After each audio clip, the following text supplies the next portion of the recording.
Hello, everybody. All right, I'm just going to go over some trends, how they occurred.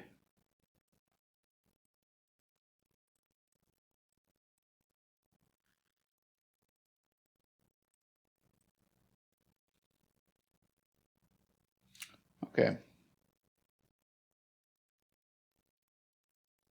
And basically, just identify a turning point. So over here, what did you have? You had demand. All right, demand came in. And once you had demand, what did you have within that demand and in the background of that demand? What you saw was a shortening of the thrust. That's indicated from low to low to low to low. You had shortening of the thrust. After the shortening of the thrust, you had heavy buying or demand come in. So one of the ways that demand typically comes in is shortening of the thrust or lack of volume or too much volume. This basically these are very common ways that new trends initiate, or they terminate by having a shortening of the thrust, which is a way of saying that there's a lack of momentum. The selling pressure is dying out because price isn't making a lot of progress to the downside. The other way is climactic. Why? Climax is they exhaust. All right, the selling pressure, the panic has occurred, and buyers will step in, or smart money will step in at that point because they're getting really good prices. And third way is just there's a lack of demand or a lack of supply, and that gives, if there's lack of that pressure, then the other side comes in. These are very common ways. I consider all of them exhaustion. Typically, climaxes are referred to exhaustion, but if you have less volume every time the market makes a high, that's also exhaustion. But it comes in a different angle. It comes from the angle of lack of buying. They're exhausted of buying. All right, so it goes from high to low. Whereas a climax, it really goes up and exhausts, meaning it's like a final ditch attempt, typically inspired by fear of missing out, fear of missing a move, or panic selling, or whatever. And finally, lack of demand is just, I think I explained that, and shortening of thrust is they can't go higher anymore. So that's it. That's basically three indications. Anyway, over here, what do you see? You see that from low to low to low, the thrust starts shortening from two bricks, one brick, and then starts going sideways. So you could see the selling, the selling, the selling, the selling, the selling, the selling, selling, selling. You could see attempt one, attempt two, attempt three, and what are you getting for it? You're getting no movement. So from a price perspective, and that's what I want to get across, because I'm analyzing through price and volume. So from a price perspective, the waves are small. They have shortened, and the low to low progress has also shortened. And the attempts 1, 2, 3 have occurred. And what happens then is, one side is weak, the other side enters and rallies.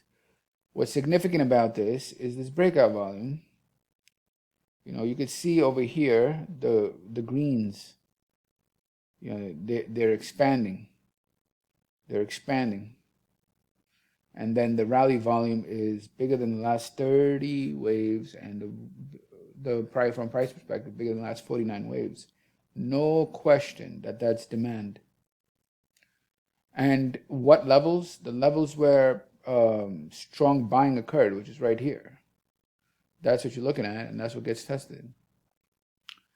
And then again, buying comes in, and then there's some selling, but all that selling does is go back to the origin of the move, where buyers are still there, and eventually over here, the selling pressure gets significant. This is 6 bricks. Over here was 7 bricks. But what's the difference? Again, what you're going to notice from the perspective of thrust, 3 to 4 to about 2. So there's a lack of buying pressure on new highs, meaning they're not buying highs. So if they're not buying highs, by they could be anyone. It could be retail. It could be anyone. I don't want to get into that. But the idea is that new highs are not being bought, like within the context of the trend. They're not going to go be bought. What do you think is going to happen? It's going to go back to support. Is support being bought? No, it's not being bought. What's going to happen? It's going to go to the next level of support, creating a downtrend. That's what happens. So here you have a shortening of the thrust, meaning buyers are not buying the breakouts. So after that, you have a test over here, and then they're not buying. Okay, that's the point. You see, this high tries to go high. Instead, you're selling. That's the biggest thing about, I think it was 18 down bricks, and that's pretty big too. And then if they're not buying highs, the market breaks. So now we want to see what's going on at this level. Why this is support level. That's where the last point where buyers came. What happened? One brick, one brick, one brick, two brick, two brick. It means there's no buying at that support level. So not buying the highs, goes to support, not buying support. I mean, not buying the highs, not buying support is going to go down, looking for demand to see where they're buying.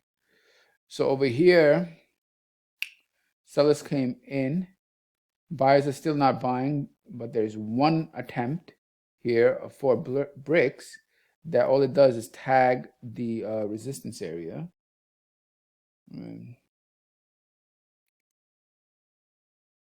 As well as the test of the breakout. And the sellers are there. And then what happens again? Lo and behold, test of the breakdown. Then selling, no buying, no buying. So sell it. No buying, no buying, sell it. Right there. Breakout. Test of the breakout.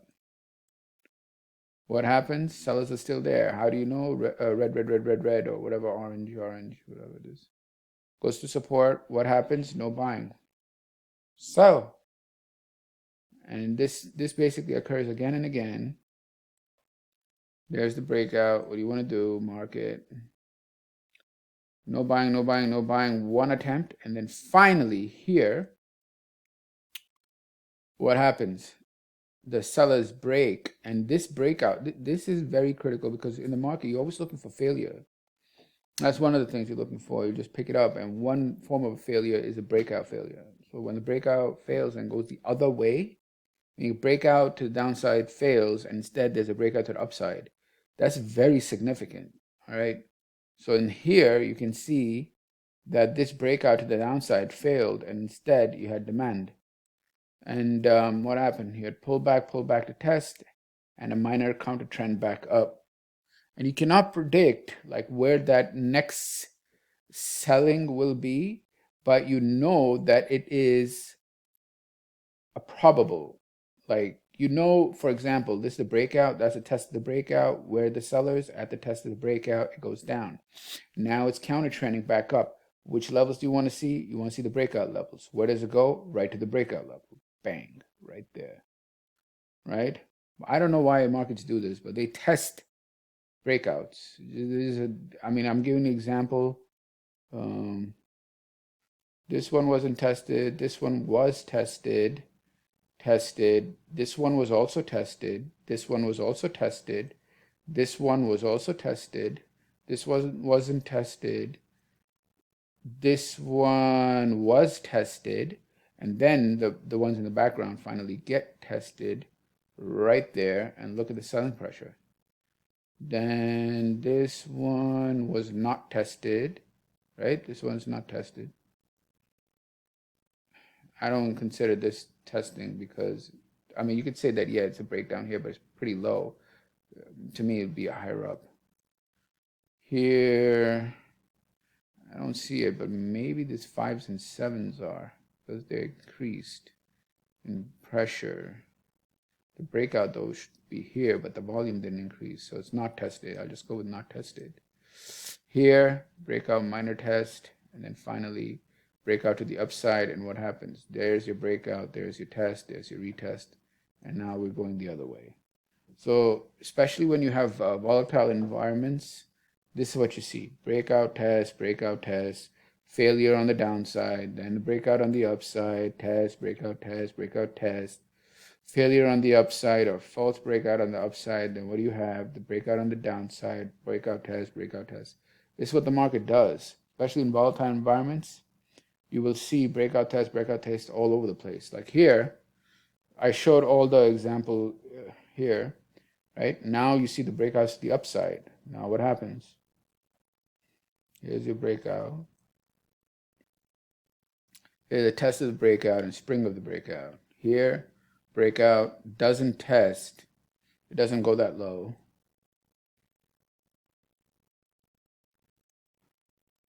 Here, there's your breakout, right? And then what happens? It fails. You see that? It fails. That is failure. And what happens? Trend change. Dink. Right there. Right there. This breakout, green breakout right here, failed. So market goes down. And what happens now? This green breakout, this red breakout fails, and there's a green breakout. Now what happens? Breakout test on the long side. Breakout test again here. This one doesn't happen, right? So now here's where we are. So, I mean, I don't know what else to say, but if you take a look at the market and you see that you see the behavior in trends, especially where you have volatility, they do this.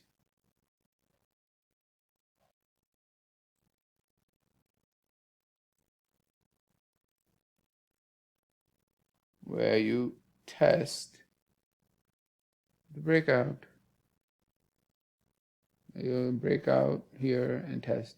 That's what they do. I showed a number of examples. Now, not everyone will be tested, but when they are, that's what you want to, examine. Anyway, let's delete all this. So what's this? No brainer. Right here is a problem.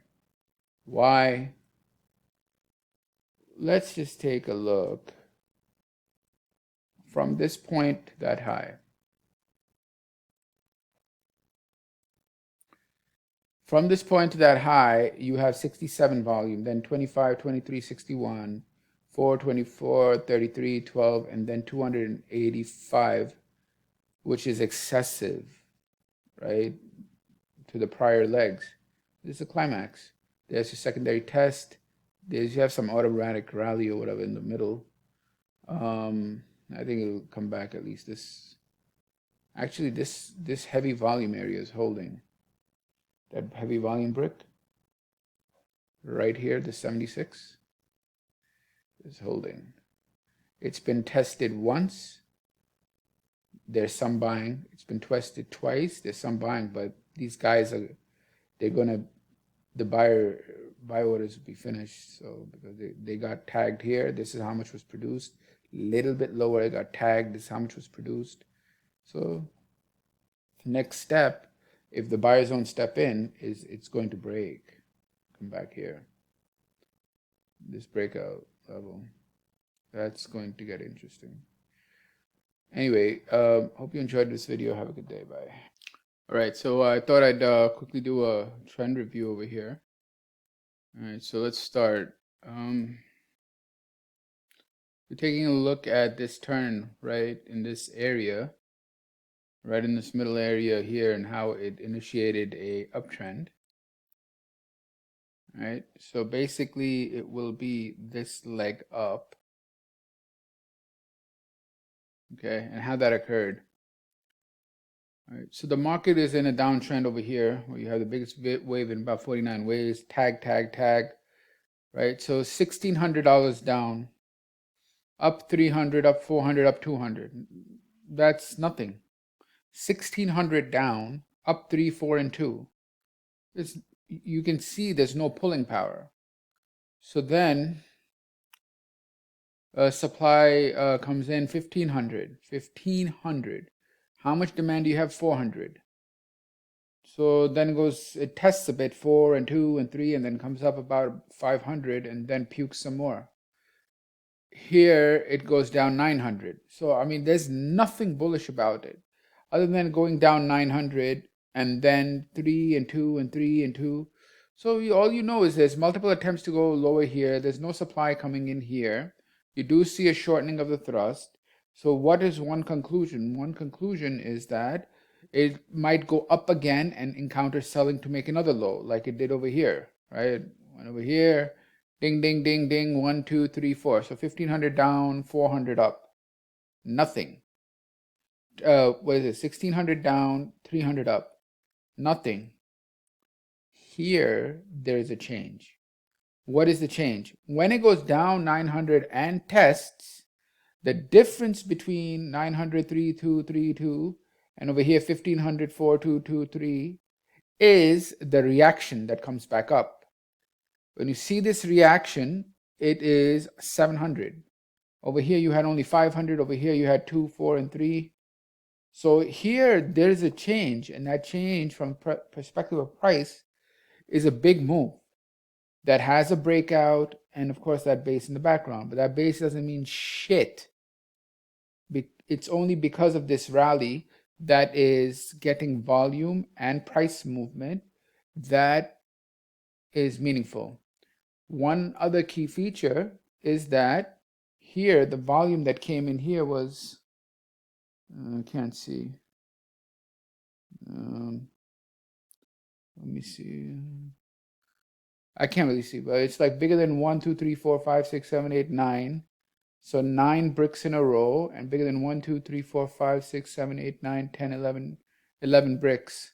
So this is your volume off the bottom, meaning buyers from the low. Why is that important? It's important because it means as the market tried to break down, it found demand, and that initiated the volume off the bottom, and it had follow through in terms of a strong wave that included breakouts. Get it? So you had that spring attempt or shortening of thrust, whatever the hell you want to call it, right? The whole point is that it tried to make a low and couldn't, and instead demand came in. So that's what happened, and this is very clear evidence of demand, and it makes a higher high. Now, will this work every time? Well, let's examine here. What happened here and why did this not work? It's very important to understand, like, some signals work, some don't, but why are the ones that are not working? And you're going to find there's a common pattern to them. And I'll explain that in a minute. Over here, for example, you have 900 down, and then it does the shit on the sideways. Then over here, it does the spring, and it has demand. You have 1700, right? Bigger than any of the bricks down, and you have 31. And it makes that higher high. Why did this not initiate a stronger uptrend? Why is it just like two waves, up, down, up? The reason it's like that is because on the left-hand side, this area, I can't really show it clearly over here, but on a higher time frame, it is testing a breakdown. It is testing a breakdown. So this, on another brick size, it is testing a breakdown, and you know that there's selling pressure there, right? And over here, it's visible, but in a small way where you have this breakdown here. I can't really show it clearly. 1 second. You see this? This breakdown and this breakdown? Okay, on a higher time frame, it's a bigger block. Okay, and that's why what stopped this move making a very small move? Why didn't this go? Why didn't this become a bigger move? Answer is there's a lot of selling here. There's a big this ice, whatever you call it, ice over there, ice creek and all that. So that's why over here you can just see it's a breakout. So it's test of a breakout, but on a higher time frame, it's a bigger brick with a lot more volume. That stopped the move in its tracks. Here you didn't have that problem on a higher brick size. It actually took it out. So actually, now let's be real. Like over here, there was a breakout, and it was a breakout, and it broke out here, right there, with follow through and higher high, and this breakdown failed. So there was enough background here for the test, and then basically it was these two waves that made sure that price would go up. Why? Because as you can see from a distance perspective, there are only one bricks, one and one. What I was saying is that the market is on something called a springboard. Here or here, wherever, both qualify, although this had less volume. It's only two volume. So supply demand was there and supply evaporated right there, which initiated the breakout, etc. So what's my point? The point is, when you have a turn and you have demand on a lower time frame, you don't know how far it's going to go.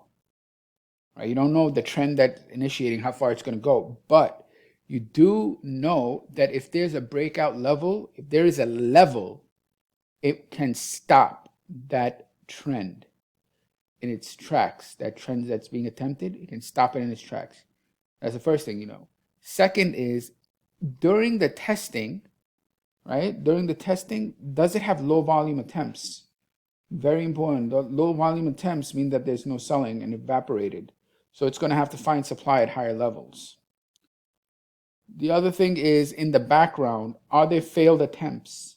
Here's a failed attempt to go down. There's a breakout attempt that has follow through. So all of that serves as a base. So that's what happened. And then after that, price went up here. So it went up on 2000, down on only 400, up on 5, down on 600. Okay, this is a little bit concerning. Why? This is the biggest in 6 is bigger than 4, 2, 2, same as 6, 4, 2, 3. So since back here, this is a little bit concerning. Then it goes up on 900. Here, shit happens. What? $500 down. $900 up, $500 down. Now, immediately you'd say, it's only $500 down, $900 up. But it had a fall through wave of 600 that actually slightly penetrated the low right in this brick. That is meaningful. Why? Because they're attracting volume, and together 5 and 6 is $1,100 down. So I mean, if you include the one brick up, you could say, okay, it's $1,000 down and 900 up. So 900 up followed by $1,000 down, or two waves that equal 1,100 separately, with a little wave in the middle of only 200. And this break out here is failing. Why? Because it's not holding. Why? Because selling pressure is found. How much selling pressure? Bigger than the last 16 waves and bigger than the last 29 waves. So, I mean, it's obvious. One of the other things that you want to be able to see is how much pressure from the top. Here's the dead giveaway. Because as I explained, you usually have this volume off the bottom. You also have volume off the top. Where's the volume off the top? It's right here.